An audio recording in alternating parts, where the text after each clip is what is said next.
ദോഹയിൽ നടക്കുന്ന Hamas Israel വെടിനിർത്തൽ ചർച്ചകൾ 5ാം ദിവസത്തിലേക്ക് കടക്കുമ്പോൾ ചില നിർണായക വിഷയങ്ങളിൽ ഇരുവിഭാഗവും ധാരണയിലെത്തിയതായി സൂചന. 10 ഇസ്രയേൽ ബന്ദികളെ കൈമാറാൻ തയ്യാറാണെന്ന് ഹമാസ് അറിയിച്ചു.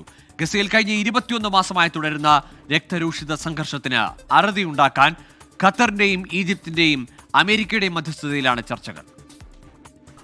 അമേരിക്കയെ പ്രതിനിധീകരിച്ച് CIA ഡയറക്ടർ വില്യം ബേൺസും മറ്റ് നയതന്ത്ര പ്രതിനിധികളും പങ്കെടുക്കുന്ന വെടിനിർത്തൽ കരാർ ചർച്ചകൾക്ക് ഖത്തറും ഈജിപ്തുമാണ് നേതൃത്വം നൽകുന്നത്.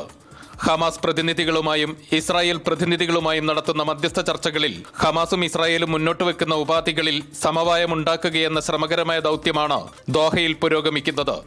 ഗസയിൽ നിന്നുള്ള ഇസ്രായേൽ സൈന്യത്തിന്റെ പൂർണ്ണമായ പിന്മാറ്റം, സ്ഥിരമായ വെടിനിർത്തൽ, കരാർ ഇസ്രായേൽ പാലിക്കുന്നുണ്ടെന്ന് ഉറപ്പുവരുത്തിയ ശേഷം ഘട്ടം ഘട്ടമായുള്ള തടവുകാരുടെ കൈമാറ്റം എന്നിവയാണ് ഹമാസ് തുടക്കം മുതൽ മുന്നോട്ട് വെക്കുന്ന പ്രധാന ഉപാധികൾ. എന്നാൽ അന്തിമ വെടിനിർത്തൽ പ്രഖ്യാപനത്തിനു മുമ്പ് മുഴുവൻ തടവുകാരെയും വിട്ടയക്കണമെന്നും ഗസയിൽ നിന്ന് പല ഘട്ടങ്ങളായി മാത്രം സൈനികരെ പിൻവലിക്കാമെന്നുമാണ് ഇസ്രായേൽ മുന്നോട്ട് വെക്കുന്ന നിബന്ധനകൾ. സ്ഥിരമായ വെടിനിർത്തൽ പ്രഖ്യാപനത്തോടും ഇസ്രായേലിന് യോജിപ്പില്ല.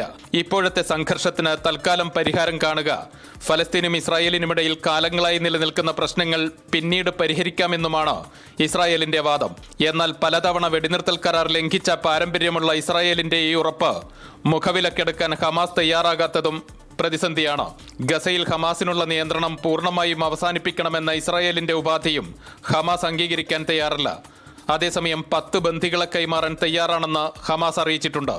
ഹമാസിലെ മുതിർന്ന ഉദ്യോഗസ്ഥനായ താഹിർ അൽ നൗനോ ഇക്കാര്യം സ്ഥിരീകരിച്ചതായി അന്താരാഷ്ട്ര മാധ്യമങ്ങൾ റിപ്പോർട്ട് ചെയ്തു. ഗസയിൽ മാനുഷിക സഹായം വിതരണം ചെയ്യുന്നതിനും ഗസ മുനമ്പിൽ വെടിനിർത്തൽ നടപ്പാക്കാനുമാണ് ഇതിന് തയ്യാറായതെന്നും അദ്ദേഹം വ്യക്തമാക്കി. ദോഹയിൽ നടക്കുന്ന വെടിനിർത്തൽ ചർച്ചകളിൽ ഹമാസിന്റെ ഭാഗത്തു നിന്നും സൗമനസ്യത്തോടെയുള്ള സമീപനമാണ് ഉണ്ടാകുന്നതെന്നും അദ്ദേഹം കൂട്ടിച്ചേർത്തു. അതേസമയം ഇരുവിഭാഗങ്ങളും മുന്നോട്ട് വെക്കുന്ന എല്ലാ ഉപാധികളിലും സമവായമുണ്ടാക്കി അന്തിമ കരാറിന് രൂപം നൽകാൻ 2 ആഴ്ചയെങ്കിലും സമയമെടുക്കും. ആദ്യം വെടിനിർത്തൽ, പിന്നീട് ഘട്ടം ഘട്ടമായുള്ള തടവുകാരുടെ കൈമാറ്റം.